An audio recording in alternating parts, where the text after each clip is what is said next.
கல்பனா நாயக் இந்த list analyse பண்ணி வெளியிட வேண்டும் என்கின்ற முயற்சி செய்கிற பொழுது அவருடைய அறை தீப்பிடித்து எரிந்துவிடுகிறது. Make Howrah Pay your trusted partner for all your payout needs. MGM Disney World. Get ready for another season of funtainment, thrill and exciting. இந்தியாவிலே ஃபர்ஸ்ட் டைம் ஃளைட் விசிட் ஹெலிகாப்டர்லங்க. நம்ம Manju groups in blue spot 3.0 grand லான்ச்ல uniform services recruitment board ஆரம்பிச்சதுல அந்த reservation முறை கடைபிடிக்கப்பட்டு வருகிறது. 2023 இது கடைபிடிக்கப்படவில்லை. கல்பனா நாயக் இந்த லிஸ்ட் அனலைஸ் பண்ணி பசங்க எடுத்து வைத்த கருத்தியல் உண்மையா பொய்யா அப்படின்னு சொல்லும்போது அந்த ரிசர்வேஷன் சரியாக கடைபிடிக்காமல் போடப்பட்டது உண்மைதான். இவங்க நீதிமன்றத்தை தெரிவிச்சாங்க. அப்ப நீதிமன்றமும் என்ன செய்து நீங்களே ஒரு ஸ்பெஷல் டீம் போட்டு நீங்க அதை கரெக்டா அப்டேட் பண்ணி நீங்க லிஸ்ட்டை சப்மிட் பண்ணுங்க. எங்கெங்கெல்லாம் தவறு நடந்ததோ கண்டுபிடிச்சு அந்த லிஸ்ட்டை தயார் நிலையில் வச்சிருக்கிற போது தான் வெளியிட வேண்டும் என்கின்ற முயற்சி செய்கிற பொழுது அவருடைய அறை தீப்பிடித்து எரிந்து விடுகிறது. அந்த லிஸ்ட் அங்கதான் இருக்குது. ஏன்னா ஒரு யூஎஸ்ஆர்பியில் இருக்கிறவங்க யாருமே அவங்க அறையிலிருந்து அந்த பென் டிரைவ் முதற்கொண்டு அந்த லிஸ்ட் கம்ப்யூட்டர் எதையுமே கேம்ப் ஆஃபீஸ் எடுத்துட்டு போக முடியாது. முறையா ஒரு ஏடிஜிபி லெவல்ல ஒரு மனு கொடுத்திருக்கிறதுனால இந்த மனுவில் எனக்கு திருப்தி இல்லைங்கிறதுனால முதல்வர் அவர்கள் தனி குழுவை நியமித்து தீவிரமாக விசாரணை செய்து உண்மை நிலையை கண்டறிந்து தமிழ்நாட்டில் ஒரு விளிம்பு நிலை மக்களுக்கு இங்கே நீதி கிடைக்கல அப்படின்னாலே நம்ம அதுக்கு பயங்கர குரல்கள்லாம் எழுப்புகிறோம். இன்றைக்கி தமிழ்நாட்டில் சமூக நீதி அப்படின்னு பேசிட்டு இருக்கக்கூடிய இந்த தமிழ்நாட்டில் ஒரு ஐபிஎஸ் ஆஃபீஸர் ஒரு ஏடிஜிபி அவர்கள் எனக்கு இங்கே நீதி கிடைக்கல அப்படின்னு சொல்லி வெளியில் முறையிட்டிருக்காங்க. கிட்டத்தட்ட அவங்க பணியில் இருக்கிற நேரத்தில் அவங்களுடைய அறை அப்படிங்கிறது முழுவதுமாக தீக்கிரையாக்கப்பட்டிருக்கு. அது அவங்க சந்தேகத்தின் பேரில் என்னை கொல்ல தான் அந்த முயற்சி பண்ணப்பட்டுச்சு அப்படின்னு சொல்லியிருக்காங்க. இதை பற்றி விரிவாக பேசுகிறதுக்காக எக்ஸ் கமிஷனர் ராஜேந்திரன் சார் நம்ம கூட நினைச்சிருக்காரு. அவர்கிட்ட பேசலாமாங்க சார்? வணக்கம் சார். வணக்கம் சார். நீங்களும் செய்திகள் பார்த்துருப்பீங்க அப்படின்னு நினைக்கிறேன். கிட்டத்தட்ட இப்போ 2 நாட்களாக தமிழ்நாட்டையே உலுக்கிட்டு இருக்கு அப்படின்னு சொல்லலாம். எப்படி பார்க்குறீங்க சார் உங்களுடைய கருத்து? தமிழ்நாட்டையே உலுக்கிட்டு இருக்குது அப்படின்ட்டு நீங்கள் தொடங்கியிருக்கீங்க. நான் சொல்கிறேன் இந்தியாவே உலுக்கிட்டு இருக்கு. ஏன்னு கேட்டுங்க, அவங்க 1998 batch of IPS officer, directly recruited IPS officer. அது ஒரு யூபிஎஸ்சி சர்வீஸ்லேருந்து அவங்க வந்ததுனால அவங்க பேட்ச் மேட்ஸ் இந்தியா முழுவதும் இருக்காங்க. ஓகே, இந்தியா முழுவதும் இருக்காங்க. பல முக்கிய பதவிகளில் இவங்களுடைய பேட்ச் மேட்ஸ் இருக்காங்க. ஓகே. 2023 வருஷம் பேட்சில் 625 டைரக்ட்லி ரெக்ரூட்டட் சப் இன்ஸ்பெக்டர்ஸ். இது அவங்க ஃபயர் சர்வீஸுக்கும் அவங்க தான் ஆள் எடுக்கணும். ஃபயர் சர்வீஸ் நிலைய ஆய்வாளர்கள் அப்படின்னு ஒரு ஸ்டேஷன் ஹவுஸ் ஆஃபீஸர் அப்படின்னு ஒன்று இருக்குது. அதுக்கும் சேர்த்து கிட்டத்தட்ட 750 போஸ்ட்டுக்கு கிரியேட் பண்ணுறாங்க. அந்த போஸ்ட் முதல்ல ரிட்டன் எக்ஸாமில் பாஸ் பண்ணணும். அதன் பிறகு உடல் தகுதி தேர்வுக்காக கிரவுண்டுக்கு போகணும். கிரவுண்டில் இருந்து என்ன செய்யணும், அவங்க உடல் திறனை வலுப்படுத்தி இதையும் அதையும் கம்பேர் பண்ணி அதுக்கப்புறம் மெடிக்கல் டெஸ்ட் எடுத்து இதெல்லாம் 3 அனலைஸ் பண்ணி அதன் பிறகு சமூக நீதி அடிப்படையில் ரிசர்வேஷன் அடிப்படையில் open competition, backward communities, most backward, schedule cost and schedule tribes இவ்வளோ பேருக்குமே அந்த இடத்துல ஃபார்ம் ஃபில்லப் பண்ணி ஆகணும். அந்த போஸ்டிங் ஃபில்லப் பண்ணி ஆகணும். அப்படி இடஒதுக்கீடு அடிப்படையில் தான் யூஎஸ்ஆர்பி தொடங்கினதுலேருந்து நடந்துகிட்ருக்கு. யூனிஃபார்ம் சர்வீசஸ் ரெக்ரூட்மெண்ட் போர்டு ஆரம்பிச்சதுலேருந்து அந்த ரிசர்வேஷன் முறை கடைபிடிக்கப்பட்டு வருகிறது. ஆனால் 2023 இது கடைபிடிக்கப்படவில்லை. அவங்க இந்த சீருடை பணியாளர் தேர்வாணையத்தோட ஏடிஜிபி யூஎஸ்ஆர்பி அவங்க தான் மெம்பர் செக்ரட்டரி. இவங்க தான் இப்போ யூஎஸ்ஆர்பியில் ஏதாவது கேள்வி உயர்நீதிமன்றத்திலிருந்து கேள்வி கேட்கப்படுமானால் அதுக்கு பதில் சொல்ல வேண்டிய கடப்பாடு உடையவர் யாருன்னா கல்பனா நாயக். கல்பனா நாயக் இந்த லிஸ்ட் அனலைஸ் பண்ணி whether according to the seniority of the communities it was filled or not, பசங்க எடுத்து வைத்த கருத்தியல் உண்மையா பொய்யா அப்படின்னு சொல்லும்போது அந்த ரிசர்வேஷன் சரியாக கடைபிடிக்காமல் போடப்பட்டது உண்மைதான் அப்படிங்கிறத தெரிவிச்சிடறாங்க. இவங்க நீதிமன்றத்தை தெரிவிச்சிடறாங்க. அப்போ நீதிமன்றமும் என்ன செய்யுது, அதெல்லாம் சமூக நீதி கண்டிப்பாக கடைபிடிக்கணும். ரிசர்வேஷன் பாலிசியை கண்டிப்பாக அமுல்படுத்தணும். யூஎஸ்ஆர்பி போன்ற முக்கியமான நிறுவனங்களில் இதை கடைபிடிக்க வேண்டியது உங்கள் கடமை. நாங்கள் என்ன செய்கிறோம் அப்படின்னா, நாங்கள் உங்கள் லிஸ்ட்டை வாங்கி நாங்களே ப்ரிப்பேர் பண்ண முடியாது. அதனால் நீங்களே ஒரு ஸ்பெஷல் டீம் போட்டு நீங்கள் அதை கரெக்டாக அப்டேட் பண்ணி நீங்கள் லிஸ்ட்டை சப்மிட் பண்ணுங்கள். ஸோ அதை மறுபடியும் ரீகால்குலேட் பண்ணி எங்கெங்கெல்லாம் தவறு நடந்ததோ கண்டுபிடிச்சி அந்த லிஸ்ட்டை தயார் நிலையில் வச்சிருக்கிற போது தான் கிட்டத்தட்ட அந்த லிஸ்ட்டை வெளியிட வேண்டும் என்கின்ற முயற்சி செய்கிற பொழுது அந்த அவருடைய அறை தீப்பிடித்து எரிந்து விடுகிறது. அந்த லிஸ்ட்டு அங்கே தான் இருக்குது. அவங்க அறையில் இருக்கிற லிஸ்ட்டு. ஏன்னா ஒரு யூஎஸ்ஆர்பியில் இருக்கிறவங்க யாருமே அவங்க அறையிலிருந்து அந்த பென் டிரைவ் முதற்கொண்டு அந்த லிஸ்ட்டு கம்ப்யூட்டர் எதையுமே இல்லத்துக்கு கேம்ப் ஆஃபீஸ் எடுத்துகிட்டு போக முடியாது. ஏன்னா இதுக்கு முன்னாடி இருந்த சில அதிகாரிகள் கேம்ப் ஆஃபீஸ் எடுத்துகிட்டு போயிட்டு அங்கே இருக்கிற அட்டெண்டர்ஸ் லீக் பண்ணிட்டாங்க, அப்படியெல்லாம் வந்து குற்றச்சாட்டுகள் வருதுங்கிறதுனால ஆசிட்டிஸ் அவங்கவுங்க ரூமுக்குள்ளே ஒர்க் அவுட் பண்ணணும். ரூம் விட்டு வெளியில் போகும்போது எதையுமே எடுத்து செல்லக்கூடாது. இந்த புள்ளி விவரங்கள் எதையுமே எடுத்து செல்லக்கூடாது. அப்போ அந்த புள்ளி விவரங்கள் அடங்கிய விஷயமெல்லாம் வந்து ஏடிஜிபியோடைய ரூம்குள்ளே தான் இருக்கணும். அப்படி ஒரு நிலைமையில் கிட்டத்தட்ட இந்த லிஸ்ட்டை வெளியே விடலாம் அப்படிங்கிற ஒரு நிலைமை இருக்கும்போது அங்கே வந்து அந்த ரூம் போய் தீப்பிடிச்சு எரிஞ்சிருது. இதை பற்றி ஏடிஜிபி திருமதி கல்பனா நாயக், அப்போ இருக்கிற டிஜிபி திரு சங்கர் ஜிவால் அவர்களுக்கும் ADGP law and order city commissioner 3 பேருக்குமே வந்து ஏன் சீஃப் செக்ரட்டரிக்கும் சேர்ந்து கடிதம் எழுதுறாங்க. கடிதம் எழுதி அனுப்பிட்டு அவருக்காக பதிலுக்காக காத்திருக்காங்க. அதன் பிறகு தான் தெரியுது நம்ம தானே வந்து அந்த உயர்நீதிமன்றத்துடைய டைரக்ஷன் படி நம்ம வந்து லிஸ்ட்டு தயார் பண்ணோம். அந்த லிஸ்ட்டு தயார் பண்ணி நம்மக்கிட்ட இருக்குது. அது வெளியே போகிறதுக்கு முன்னாடி இது நடந்துருச்சு.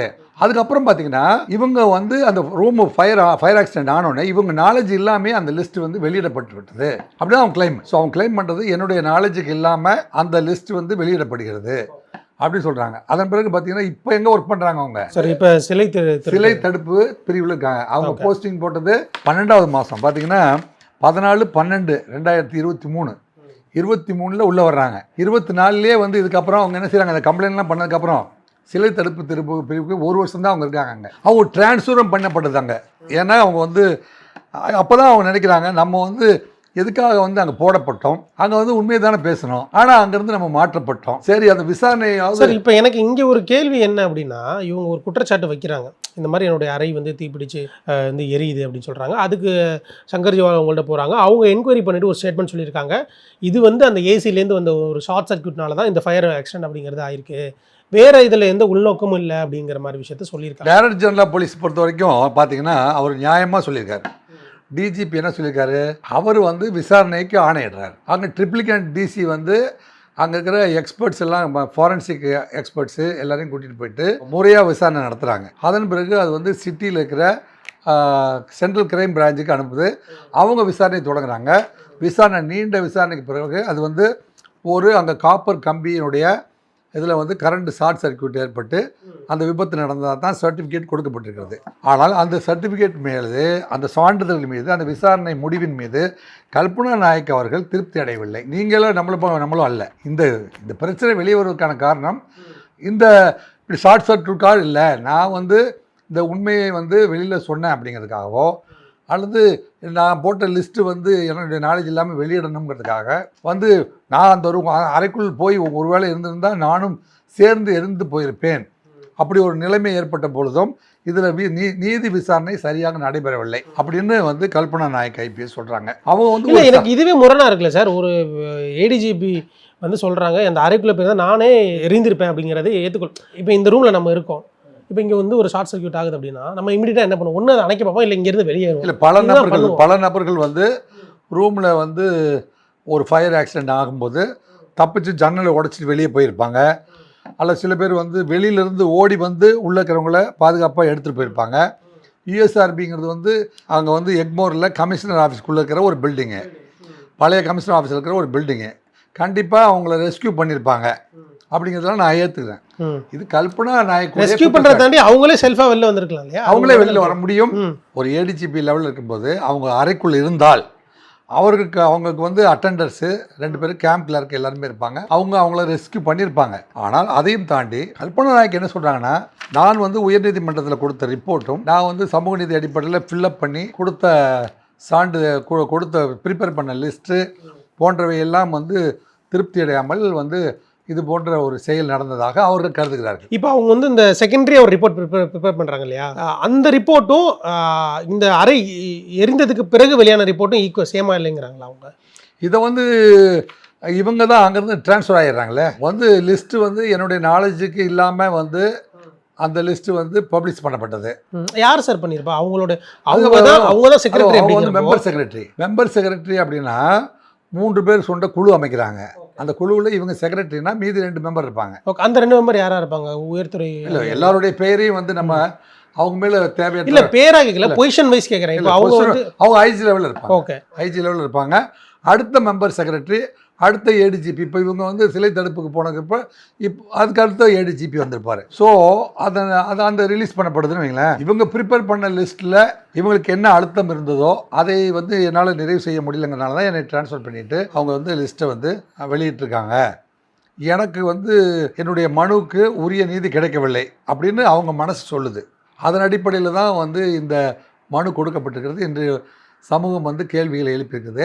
இதில் உட்கருத்து இருக்கிறது என்று அவங்க கிளைம் பண்ணுறது அவங்களுடைய ரைட்ஸ். அது சார் அவங்க திருப்தி அடையலை அப்படின்னா அடுத்து உச்சநீதிமன்றத்துக்கு போயிருக்கலாம். அங்கே இந்த மாதிரி விஷயம் நடந்திருக்கு. இல்லை, ஒரு ஸ்டேட் கேடரை வந்து ஒதுக்கி இப்போ தமிழ்நாட்டில் ஒர்க் பண்ணுற பொழுது தமிழ்நாடு முதல்வர் தான் வந்து டிசிஷன் மேக்கிங் அத்தாரிட்டி அல்லது ஹோம் செக்ரட்டரி ஆஃப் தமிழ்நாடு, அவருக்கு கீழே தான் ஒர்க் பண்ணுவாங்க.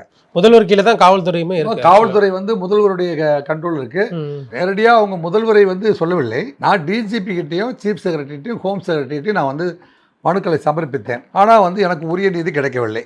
இவங்க அப்புறம் குற்றம் அப்படிங்கிறது யாரை சார் சாட்டுறாங்க? டிஜிபி மேலே குற்றம் சாட்டுறாங்களா, இல்லை வந்து சீஃப் செக்ரட்டரி மேலே சாட்டுறாங்களா? யார் மேலே இந்த குற்றம் அப்படிங்கிறத அவங்க சாட்டுறாங்க சார்? குற்றம் சாட்டுறது வந்து லிஸ்ட்டில் தகுதியற்றவருடைய பெயர் நுழைக்கப்பட்டிருக்கிறது. மீண்டும் வந்து லிஸ்ட்டு ப்ரிப்பேர் பண்ணும்போதும் நுழைக்கப்படுவதற்கு முயற்சிகள் நடந்திருக்கிறது. அப்படிங்கிறது யார் யார் அதை நுழைப்பதற்கு முயற்சி செய்தார்கள், அதன் பிறகு நான் ஏன் வந்து என்னுடைய அறை வந்து தீப்பெட்டி எரிந்து விடுகிறது, நான் அந்த இடத்த விட்டு மறுபடியும் டிரான்ஸ்ஃபர் பண்ணப்படுகிறேன், எனக்கு உரிய ரிப்ளை கொடுக்கப்படவில்லை.